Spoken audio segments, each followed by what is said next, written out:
P T I اور کاف league ان کے ساتھ جو لوگ کھڑے ہیں چودھری پرویز صاحب کے، وہ یہ کہتے ہیں کہ ہم ابھی تک ٹری بینچز پہ ہیں اور ہمارا وزیر اعلیٰ عثمان بزدار ہے، اور پی ایم ایل این اور جو ڈسیڈنٹس ہیں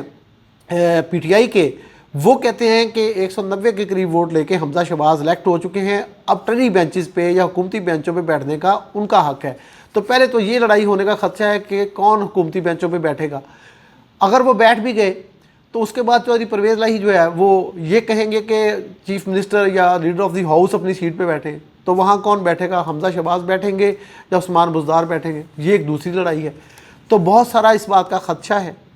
کہ ایوان میں کوئی خدا نہ خواستہ کوئی ایسی بات نہ ہو جائے کہ جس سے پنجاب اسمبلی کا جو درخشاں ماضی ہے وہ داغدار ہو۔ ساری لڑائی جو ہے وہ آئین کی ہے۔ کچھ لائرز کا خیال ہے کہ چیف جسٹس کی کورٹ نے، لاہور ہائی کورٹ نے جو فیصلہ دیا ہے حمزہ شہباز کا اوتھ لینے کا گورنر کو ڈائریکشن دی ہے، وہ آئین کے مطابق ہے۔ کچھ کہتے ہیں کہ نہیں، یہ آئین کے مطابق نہیں ہے۔ اب تو بات یہ ہے کہ آئین کی شکوں کو ٹوسٹ کر کے یا کسی بھی طرح سے استعمال کیا جا رہا ہے اور نقصان ہو رہا ہے پاکستان کی جمہوریت کا، پاکستان کی پنجاب اسمبلی کی اس لیگسی کا جس میں کبھی تابش الوری جب بولتے تھے اور جب رانا ثناء اللہ، اب کچھ ان کو جو بھی کہیں، لیکن قانونی پوائنٹس پہ، آئینی نکات پہ جب وہ پنجاب اسمبلی میں بات کرتے تھے بطور لیڈر آف دی اپوزیشن اور دا منسٹر، اور جب راجہ بشارت بولتے تھے، اور کبھی چودھری فاروق ہوتے تھے لا منسٹر، جب وہ بولتے تھے، اور میں سمجھتا ہوں کہ پنجاب کی کہ وہ جو لا میکر تھے، جو وہ پارلیمنٹیرینز تھے، جو وہ وہاں پہ رکن اسمبلی تھے، ان کی لیگسی کو بہت نقصان پہنچے گا۔ یہ دونوں طرف سے جو ہے وہ ایک پیشنس کا مظاہرہ کرنا چاہیے، ایک دوسرے کو برداشت کرنے کی راہ نکالنی چاہیے تاکہ پنجاب اسمبلی کی لیگسی خراب نہ ہو، اور حکومت پنجاب میں 25 دن سے کوئی بھی وزیر اعلیٰ نہیں ہے، کیونکہ عثمان بزدار صاحب کی کوئی افسر یا سرکاری مشینری بات نہیں مان رہی، اور حمزہ شہباز جو آرڈر دے رہے ہیں وہ آف دی ریکارڈ چل رہے ہیں۔ تو پنجاب کے عوام کا کیا قصور ہے؟ پنجاب کے عوام کس کے پاس جائیں، کس کو کہیں کہ جناب صوبے کے چیف ایگزیکٹو صاحب میرا یہ مسئلہ آپ حل کریں؟ تو یہ بہت بڑی زیادتی ہے پنجاب کے عوام کے ساتھ۔ ٹالرنس کا مظاہرہ کرنا چاہیے اور لوگوں کو یہ بات سمجھنی چاہیے۔ تو یہ ایک خطرناک صورتحال پیدا ہوئی ہے، بہرحال اس کا کل پتہ چلے گا کیا ہوتا ہے۔ اور یہ بھی ممکن ہے، ایک نقطہ یہ بھی مجھے کسی نے کہا ہے کہ ہو سکتا ہے کہ کل تک کا چیف جسٹس نے ٹائم دیا ہے تو کل رات 12 بجے سے پہلے 11 بجے لاہور ہائی کورٹ کھل جائے اور گورنر ہاؤس کے باہر پریزن کی 2 وینس پہنچ جائیں، 2 وین جو ہیں ظہور الہی روڈ پہ چودھری پرویز الہی صاحب کی رہائش گاہ کے باہر پہنچ جائیں اور کچھ عثمان بزدار صاحب کی رہائش گاہ کے باہر پہنچ جائیں۔ تو یہ جو وینز ہیں، حالانکہ یہ سپریم کورٹ 190 کے تحت یہ اختیار استعمال کر سکتی ہے کہ وہ ریاستی اداروں کو طلب کر سکتی ہے، لیکن chief justice Lahore high court بھی کوئی چھوٹی اتھارٹی نہیں ہے، عدالت ہوتی ہے، چاہے وہ سول کورٹ ہی کیوں نہ ہو۔ تو یہ ایسے حالات سے بچنا چاہیے اور پنجاب کو مذاق نہیں بنانا چاہیے، پنجاب کے عوام کا مذاق نہیں بنانا چاہیے، پنجاب کی اس اسمبلی کا مذاق نہیں ہونا چاہیے، دونوں طرف سے بات کو بیچ میں ختم کرنا چاہیے۔ اب ہم بڑھتے ہیں پاکستان ریلوے کی جانب۔ تو آج جو مجھے خوشی ہوئی ہے وہ یہ ہے کہ پاکستان ریلوے کا ایک افسر آج وفاقی سیکرٹری ریلوے یعنی ایڈیشنل سیکرٹری ریلوے انچارج لگ گیا۔ وہ افسر ہیں جناب ظفر زمان رانجھا صاحب، جو آج شام تک پاکستان ریلوے کے چیف ایگزیکٹو آفیسر تھے، لیکن شام کو نوٹیفیکیشن کے بعد اب وہ فیڈرل سیکرٹری کی پاورز کے ساتھ اسلام آباد میں وزارت ریلوے میں جا بیٹھے ہیں۔ خوشخبری یہ اس لیے ہے کہ چونکہ ریلوے کی ساری زندگی ان کے ٹریک پہ ہے، ریلوے کو سمجھتے ہیں، ریلوے کے افسروں جو ان کے کولیگز ہیں، جو ان کے جونیئرز ہیں، جو ان کے ہم پلہ ہیں، وہ سینئر 3 افسر ہیں پاکستان ریلوے کے، ان کا حق بھی بنتا تھا۔ بورڈ ہو جائے گا تو وہ گریڈ 22 میں چلے جائیں گے، تو اس کے بعد وہ فیڈرل سیکرٹری آٹومیٹکلی ہو جائیں گے۔ اب یہ ہے کہ ان سے بڑی توقعات ہیں۔ ایک تو یہ کہ میں آپ کو بار بار یہ کہتا رہا ہوں کہ ریلوے پینشنرز کی پینشن دلوانے میں پچھلے 1 ڈیڑھ ماہ میں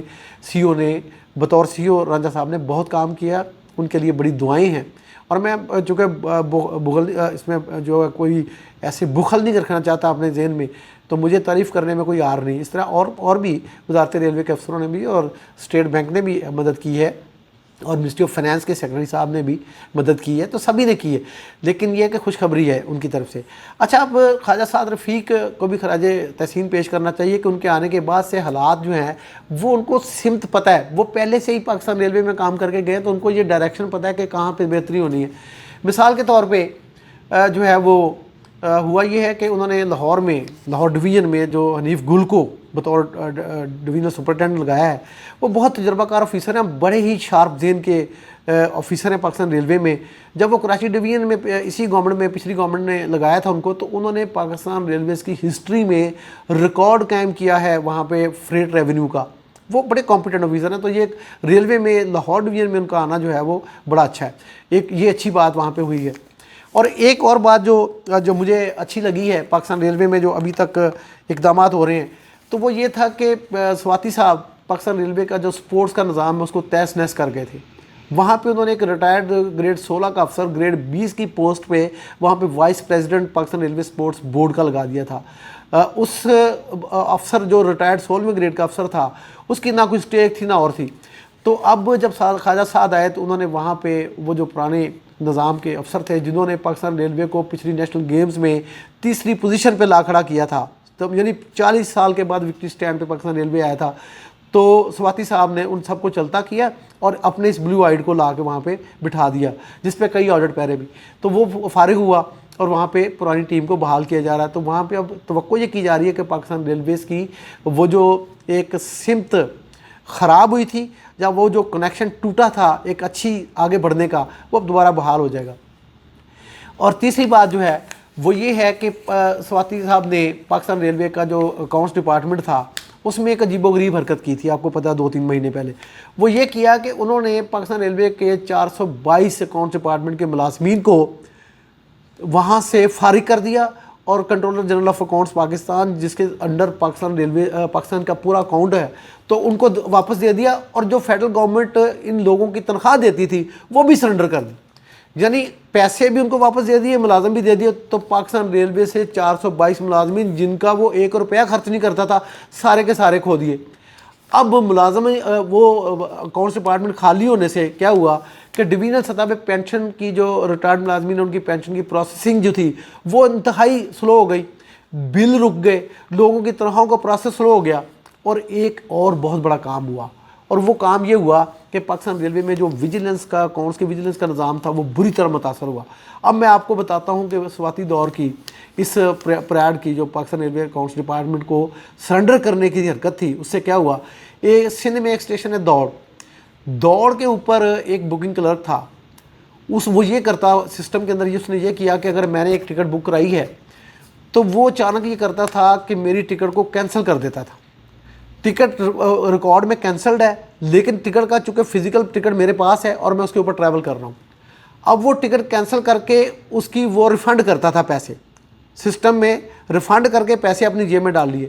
اب جو پیسے تو اپنی اس کی جیب میں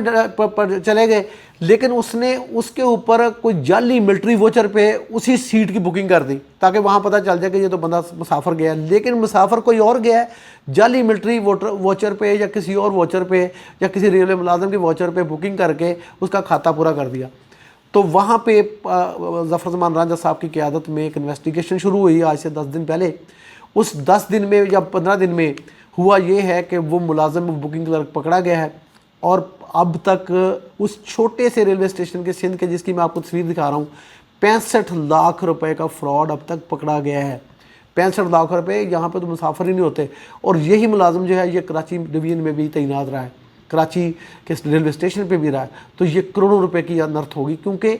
parade Pakistan railway accounts department کے لوگ موجود نہیں تھے، کیونکہ اگر وہ ہوتے تو جو ٹکٹ میں بک کراتا ہوں اگر وہ سرنڈر ہوتی تو اس کی فزیکل ٹکٹ جو ہوتی ہے وہ اکاؤنٹس ڈپارٹمنٹ میں لاہور میں آ کے ویریفائی ہوتی ہے، وہ اکاؤنٹ فار ہوتی ہے، پتہ چلتا ہے کہ ریکارڈ وہ ٹکٹ لے کے تو میں مسافر کے طور پہ تو گھر چلا گیا، میں نے تو واپس ہی نہیں دی، تو وہ ٹکٹ آئی نہیں، انہوں نے اس کو کاؤنٹر چیک نہیں کیا اور یہ فراڈ کمٹ ہوا۔ اس طرح کے بہت سارے فراڈ جو ہیں وہ آپ کو اب آئندہ نظر آئیں گے، اور یہ نااہلی ہے اور غفلت تھی گزشتہ گورنمنٹ کے وزیروں کی، اور میں آپ کو اور بہت ساری چیزیں بتاؤں گا پاکستان ریلوے میں کیا کیا ہوتا رہا ہے پچھلے 3 سال میں۔ لیکن ظفر زمان رانجھا صاحب سے، خواجہ سعد رفیق صاحب سے اب یہ گزارش ہے کہ کم از کم ریلوے کے پینشنرز کی پینشن کو جو آپ نے وعدہ کیا کہ ڈیلے نہیں ہوگی، اب تو ظفر صاحب آپ اسلام آباد میں بیٹھ گئے تو اب تو زیادہ توقعات ہیں، آپ جہاں لاہور سے ایفرٹ کرتے رہے تو وہاں تو آپ ڈائریکٹ ہیں، تو فنانس ڈویژن سے بات کر کے اور باقی چیزوں کو مینج کیجئے، اور ریلوے کے پینشنرز کی، 1.25 پینشنرز کی اور 70,000 سے زائد ملازمین کی بروقت تنخواہ ادا کر کے ان کی دعا لیجئے۔ خواجہ صاحب اللہ آپ کو اور طاقت دے، جرت دے، پچھلا تجربہ آپ کے ساتھ ہے لیکن وقت کم ہے آپ کے پاس۔ اگر آپ فیل ہوئے تو چونکہ یہ نیشنل ڈپارٹمنٹ ہے، اگر آپ کچھ نہ کر پائے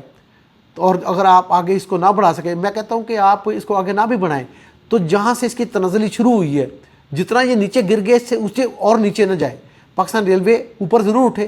اور اگر آپ اس کی گراوٹ کو روک گئے تو پاکستان ریلویز کا پہیہ، جو ٹیکنیکل لوگ یہ کہتے ہیں کہ اب رکنے کے قریب ہے، وہ نہیں رکے گا، ٹرین چلتی رہے گی، پاکستان کے عوام کو